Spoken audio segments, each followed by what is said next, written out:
What motivated you to put the article in Model Railroader back in Oh, you mean the 1990 announcement? something?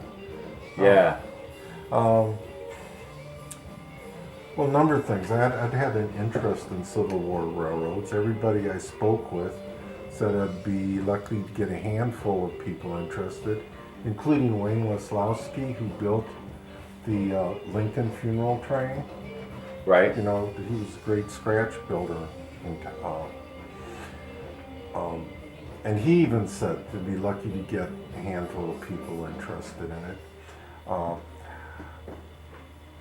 I grew up during the 60s, so there was the centennial of the yeah. Civil War. I collected Civil War trading cards rather than baseball or football trading cards back then, which was kind of weird, but that's what I did. So was there a childhood memory that first hooked you into the Civil War, or was that something that came in the like 60s during the centennial?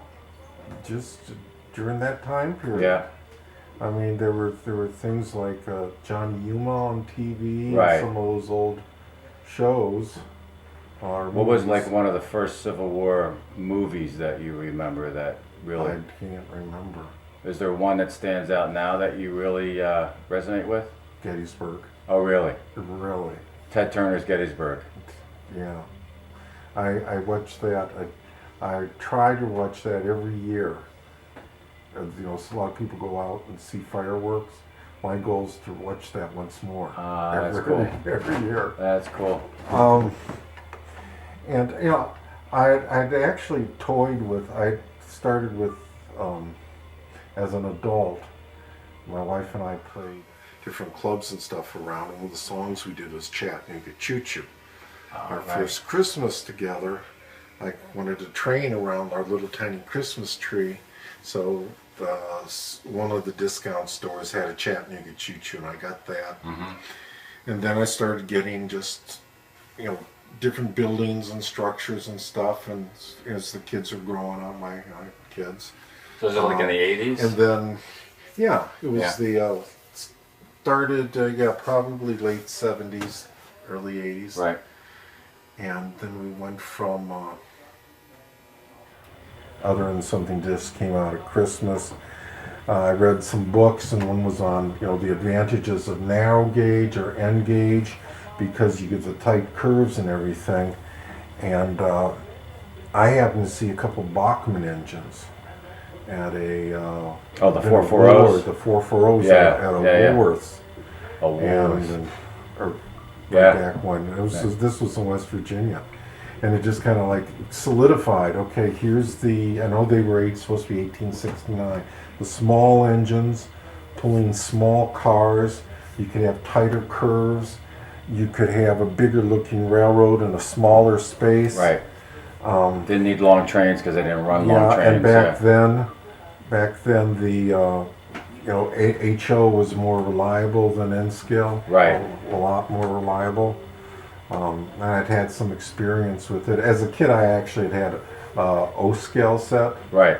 But my younger brother, had gotten an HO scale because that was the scale. The up and coming, Up and coming. And I was always jealous. I used to get him cars for Christmas and stuff. So I went, "Ooh, yeah, I'm going to get that for him." So you have this Bachmann 440. What were the first? I guess you probably got into the Mantua cars first, or not too much. Yeah, there were Mantua, and I tried some of the. They said, "Well, you know, you go to a lot of train shows and stuff, and people say, well, I have old time cars."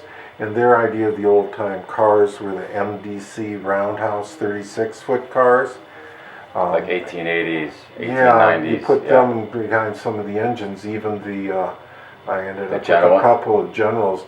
They just look, you know, they are too big. Too big. And then, of course, discovered the Mantua and the Bachmann cars. I began reading more in some of the old model railroaders and stuff, and realizing, like many people do, you start with, you're getting a car, then you might want to try to repaint it, or then you begin super detailing it, shaving off the grab irons and stuff and putting on free form stuff. And then you begin like, oh, well, it's too tall, it's too wide, and so I got a couple of cars that I really worked with to get Right. a more prototypically correct size. And then you get to the point where you go, it's just as easy to do this from sheets of plastic. Right. Right. Excuse me, or wood. Right. So that's what I was doing. And as you know, then we ran into Bill Wade, yeah, down when we did the show down in Kudzu, right, in Atlanta, and I thought the first time we saw him was at that Timonium where we all first met together. No, it was down in Kudzu in 2004. BTS. And BTS, and he wasn't doing anything then, but he saw me going through all his figures, going, this one will work, that one no, this one will work, and I explained stuff to him. Right. And you know, it's talked about my scratch building and all that.